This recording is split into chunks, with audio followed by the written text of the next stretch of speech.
Welcome sa aking kusina. Kung bago ka pa lamang dito, huwag kaligtaang mag-subscribe, likes, comments, and share. Thank you. Ang recipe natin for today is orange chicken. At sa recipe ito ay mangangailangan tayo ng 1/2 kilogram na breast chicken. Dito ay atin itong hiwa-hiwain into bite size.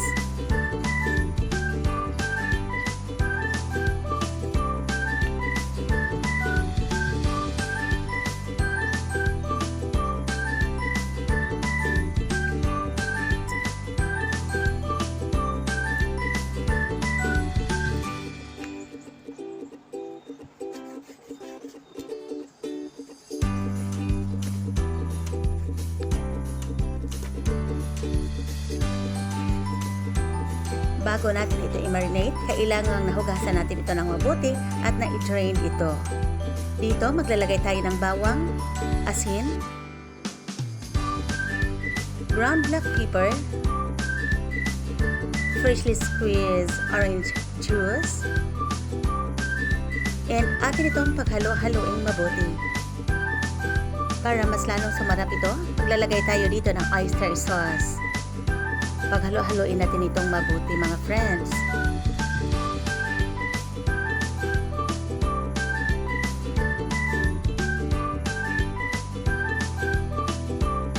And then, maglalagay tayo dito ng cornstarch.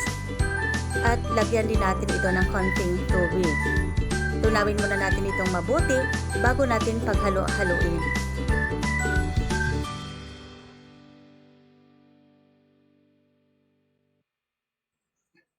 Magbati rin tayo dito ng isang pirasong itlog para sa ating chicken marination.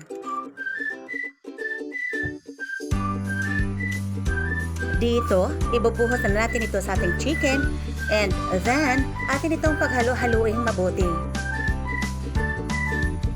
Then, atin muna itong i-rest ng 45 minutes before frying. At sa recipe ito, ay gagamit tayo ng 2 pieces orange peel. Itabi muna natin ang pulp nito sapagkat atin itong i-extract later on. Katapos natin itong mabalatan, ay ating tatanggalin ang white part ng peel sapagkat nagtaglay ito ng mapait na lasa.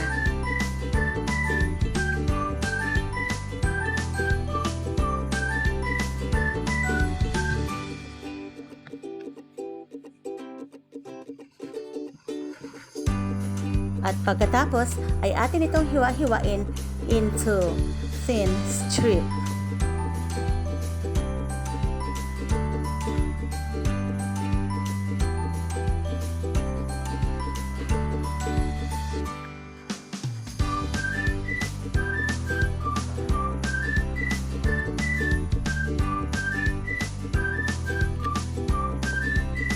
At sa recipe ito ay gagamit tayo ng 4 na piraso na orange para sa ating sauce.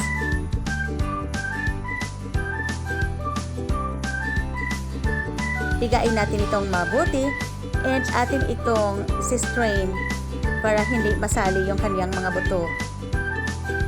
Sa paggawa ng butter, maglagay tayo dito ng flour, cornstarch,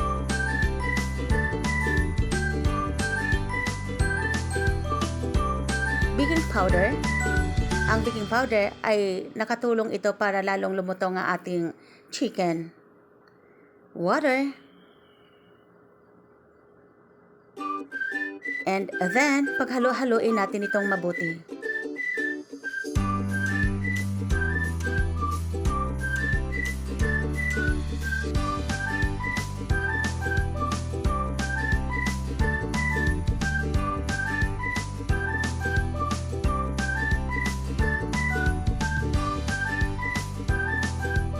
Magbati rin tayo ng isa pang itlog. And then, atin itong ilagay sa ating butter. Atin itong paghalo-haloing mabuti, mga friends.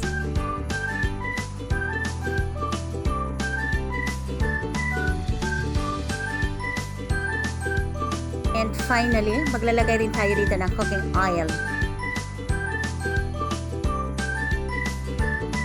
Alright, atin ang ihalo ang ating butter into a chicken. And then, mix it lightly. On a preheated pan, maglalagay tayo ng mantika. To check the temperature, just drop in a flour. Mainit na ito, atin ang ilalagay pa isa-isa ang ating manok. Dito, atin itong piprituhin over medium heat.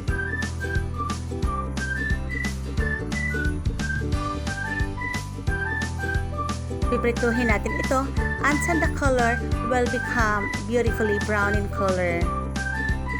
Atin itong hanguin at i-drain ang excess oil. Bago pa natin prituhin ang mga natirang chicken, ay atin mo lang tanggalin ang mga impurities ng oil nang sa ganun ay maiwasang masunog ito.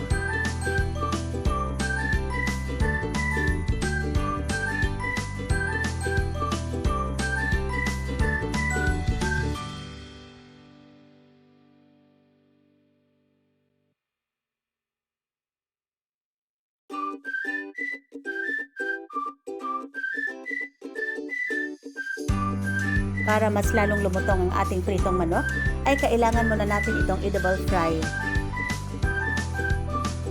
Sa paggawa ng sauce, ay gagamit tayo dito ng fresh orange juice, orange soda, white sugar, vinegar,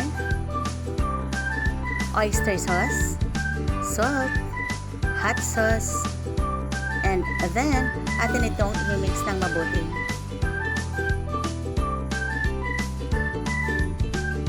On a preheated pan, maglalagay tayo dito ng cooking oil. Kapag mainit na ito, atin nang ilalagay ang ating butter.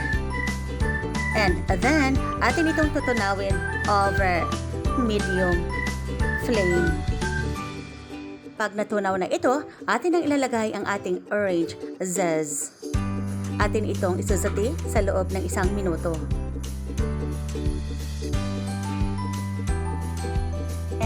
Now, we are going to pour in gradually the sauce mixture. At dito, atin itong pakukuluan over high flame searing.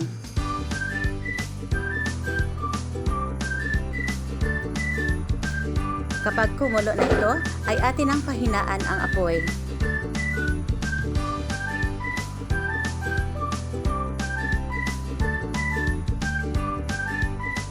Dito ay maglalagay na rin ako ng slurry. Ang slurry ay nagpapalapot ng ating sauce.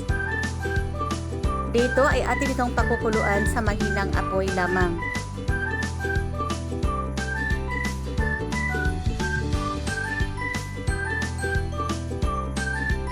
Kapag na-achieve na ang desired thickness ng sauce, ay pwede nang patayin agad ang apoy.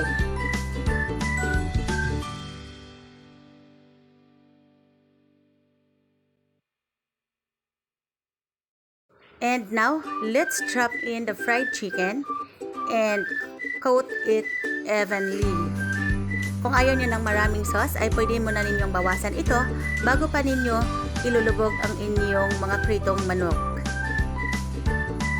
To serve, let's garnish some rich orange into the side of our plate and also sprinkle some toasted sesame seeds on the top. Thank you for watching. This is MG Channel. Have a great day, everyone. Bye-bye.